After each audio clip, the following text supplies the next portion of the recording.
so many questions from people who look like me asking me why I wouldn't take my children to Africa and why I moved them to Europe. When I travel to Africa and I am in the airport, and the airport attendant tells me to step aside so that the Indians and the Europeans can walk through, there is a level of self hatred still to this day in Africa. And you guys are going to get so pissed off at me, and I don't care because I am of African descent. I can say what I want to say. But when you tell me to step aside so that the Europeans and the Indians, our bank accounts look alike, but you want to tell me to step aside in the homeland, of my ancestors, I should step aside so they can, because they need to get through. There is no day on this earth that I will walk this earth and worship a colonizer. The original brown and native people all over this world, I salute you. There are so many injustices in Africa, so many corrupt mindsets, we have to fix it. There was no way that I would ever move my children to a country in Africa. And I'm talking about a specific country, but I've experienced this in 4 countries in Africa now. 4.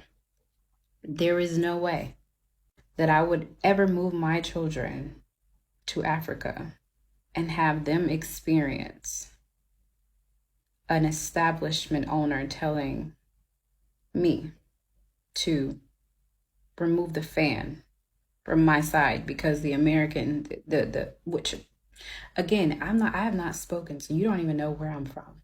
But the white Americans on the other side, they need the fan. There's no way.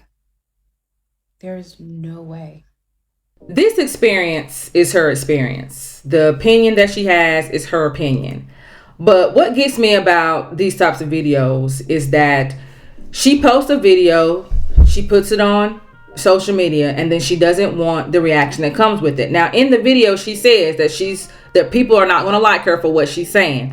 But then she still is not ready for the reactions that come from it in her post, in her comment section. So if you don't want people to honestly react and honestly question what you're posting, then don't post anything. Because these types of videos are always going to get a reaction, and she knew that. But then she still, to me, wanted to be not very nice as far as asking, answering the questions, responding genuinely to the comments, and really not taking it personally per se, because people are only questioning the experience that you posted on social media. And you're not obligated to post, you're not obligated to respond to comments either, but you definitely shouldn't be upset because of a post you already knew was going to upset some viewers. So I'm going to read something to you all. My husband sent this to me, and it goes right into what I'm going to be talking about in my video. This is a statement written by Lord Macaulay to the British Parliament on February the 2nd, 1835. And this is what he said. I have traveled across the length and breadth of Africa. I have not seen one person who is a beggar, who is a thief. Such wealth I have seen in this country, such high morals, people of such caliber, that I do not think we would ever conquer this country unless we break the very backbone of this nation, which is her spiritual and cultural heritage. And therefore, I propose that we replace her old and ancient education system, her culture. For if the Africans think that all that is foreign and English is good and greater than their own, they will lose their self-esteem, their native culture, and they will become what we want them, a truly dominated nation. Colonialism is not something that the Europeans just got up one day and decided they wanted to do. It was planned, and they executed the plan, and the colonized mindset of the people on the African continent is what came from that. And it runs deep. The people on the African continent are just not going to wake up one day and no longer have a colonial mindset. It doesn't work like that. A lot of these countries in Africa did not get their independence into the late 1960s. Some of them a little earlier, but most of them were the 1960s, which means they're not even 100 years old yet. Most of them are not even 70 yet. So these are newly independent countries versus the United States of America, who got her independence in 1776. So you would also expect that the number one problem in the United States of America, which is racism, would be done and gone for, but it's not. Not even by far. That's a mindset that was literally in the fabric of American culture, the foundation of America, which is the reason why it's still running rampant. Generations have taught the next generation. It's not something that those Americans are just going to be able to get up one day and just stop being racist. It doesn't work like that. And neither does colonization.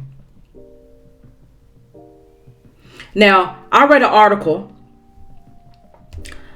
on Newsday entitled, "Africa Will Develop After Getting Rid of Colonial Remnants."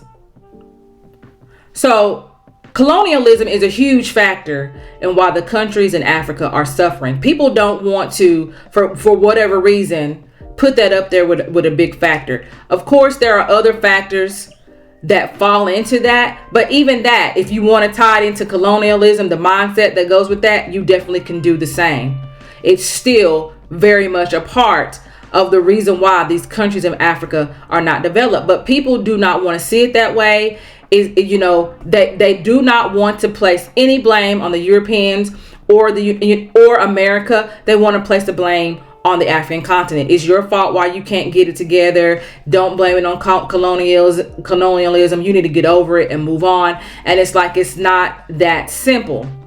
It's not that simple, especially considering how long colonialism happened. Now, in this article, the author talks about the phases of colonialism. He said the first phase of colonialism was to invade and conquer and acquire resources that would be used to prop up the colonizers' economy. So the first thing to do was take their riches and their wealth. People talk about the transatlantic slave trade. That would be a part of that. That would be a part of that. But nobody wants to put the blame on the Europeans. Of course not. The second phase used coercive and persuasive force to enslave colonized societies. These leaders of the African empires, these chiefs of the African empires, it's not like they had a choice in the matter of being colonized. People are coming with guns.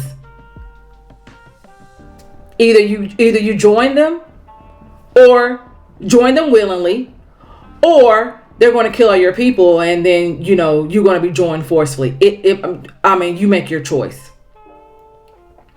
You make your choice. It's the same type of situation that happened with the Mongols. If y'all know about the Mongols, who literally took over most of Asia and was making their way to Europe at one point. The fastest growing empire, even though it didn't last a long time. It was very fast moving. And one of the things that they did, they demolished everybody in their way. Every empire in their way, they demolished them and kept them moving. Kept it moving. And that's exactly what the Europeans did in these African empires. They literally destroyed them, demolished them, and they kept moving to the next one until they colonized it all. All right, the third phase was colonial socialization, a process by which colonized societies were domesticated and reconfigured by being forced to internalize and adore the ways of life, norms, and ideologies of the colonizers. And that's exactly what I just read from Lord Macaulay from the British Parliament.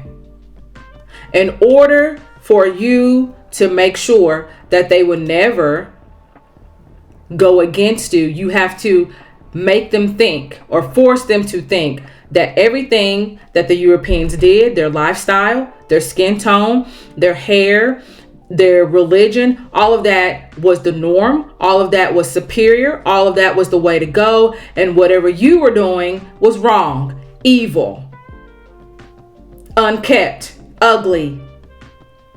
That was what was placed in their heads. Until you what? You pass it down to the next generation. Because that's what you've been taught. That's what you've been learned. So you go ahead and you pass it to the next generation. And it takes somebody unlearning it and teaching it a different way that it stops. But we're talking about generations upon generations here that have been teaching it to their children, and the children have been teaching it to their children. So it's not something that you're just going to get up one day and it's just going to stop going. There are still a lot of people on the African continent that still have a colonized mindset, depending on who their family is, who they grew up around. There's a lot of factors that come into play. Education comes into play in that. A lot of that comes into play. And people have to understand that. Now, what gets me about this woman in this video is that she's able to overlook the Europeans. In her comment section, people were saying, so you're moving to the Europeans, the oppressors? And you know what her response was? She knew their hand. So because she know they racist, so it's okay for the children to be able to go over there with the oppressors and people that she know is racist. For the people that created the colonized mindset. They created it. They created in their own mind that they were superior. Nobody taught them that. That's something that they created. That's something that they believed. That's something that they passed on to the people in the African empires. But that's okay for them to create that. But then there's something wrong with the people that they taught it to forcefully, who had to take it against their own will, and because of them being the victims in it, they're going to be blamed for it because they're continuing a mindset that the generations have not outgrown yet, is basically what it is. The generations haven't outgrown yet. A lot of those generations are still living. It hasn't outgrown yet. So you're willing to overlook the Europeans who started the colonization, but you're not able to overlook the people that were colonized. That's what doesn't make any sense. If you want to move your children to Europe, fine, move them to Europe, but don't move them to Europe simply because you had an experience in a country in Africa where somebody told you to step aside for some Indians and Europeans when you already know the situation that comes from the colonized mindset. You know that. You know that. This colonized mindset still going on in the black community. We know it's not something that we can just, boom, get rid of. It's something that the generation is going to have to keep teaching the generations so that it can be unlearned. Now, let me tell y'all this. Last year, my husband and I went to the Accra Mall. And when you go to places in Accra, a lot of times, they will ask you to leave your bag at the door. Now, my husband, being the true Ghanaian that he is, never leaves his bag. Because he's like, nah, this bag is going with me. In this particular store, we had to leave a purchase. We had purchased something from another store. We had to leave that in a little cubby.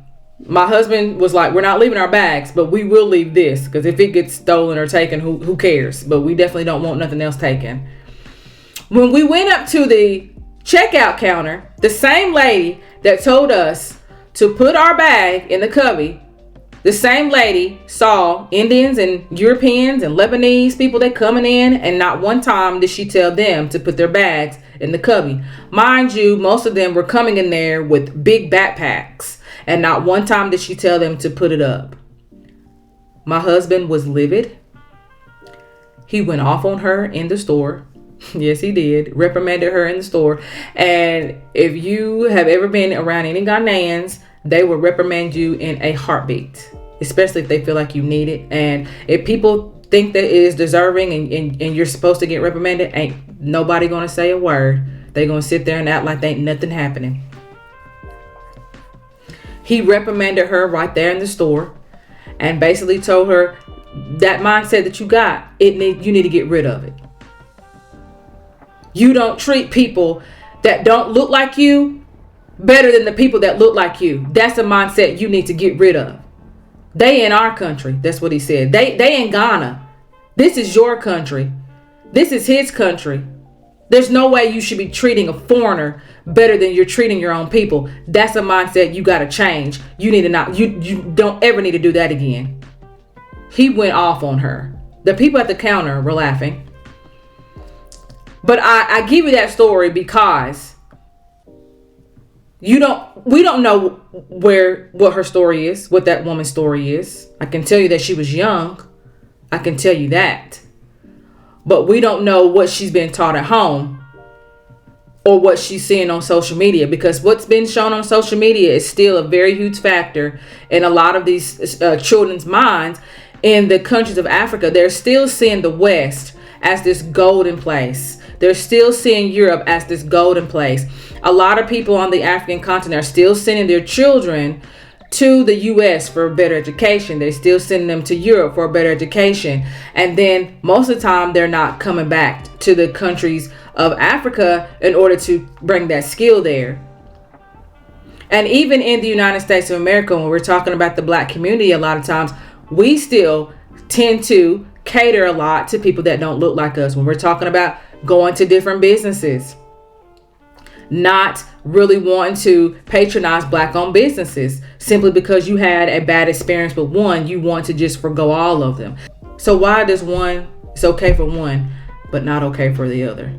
Just because they look like you, you can't understand the victimized mindset that comes with that comes with colonialism. But you can understand the colonizer's mind, but you can't understand the ones that were colonized. That's what I'm not understanding. That's what I'm not getting. I'm not getting that. It's a simple education. So we're talking about a colonized mindset. All these countries that they're talking about, they've been colonized. And it's not something that you just get over. It's something that has to be taught. And it has to be taught from generation to generation to generation. And the generations are not gone yet. They're not done yet. Those generations are still alive and well, and they're still teaching that colonial mindset. So you have to take all that into consideration when you're talking about the people in these countries and how they're treating each other, because that is something that the Europeans wanted them to do. And that's something that they forced them to do. And that is something that they're going to have to teach the next generation not to do. But I just hate that she is not able to see the cause of this and have some understanding about it and reasoning about it, instead of just saying, oh, who cares about the African continent? I don't want my children around that. Instead of teaching them, this is the why they act that way. We need to make sure to stop that. All right, that is all I have to say on that. I am Mazellegh. Thank you all for watching. Make sure you like and subscribe, and I will see you all in the next video. Bye.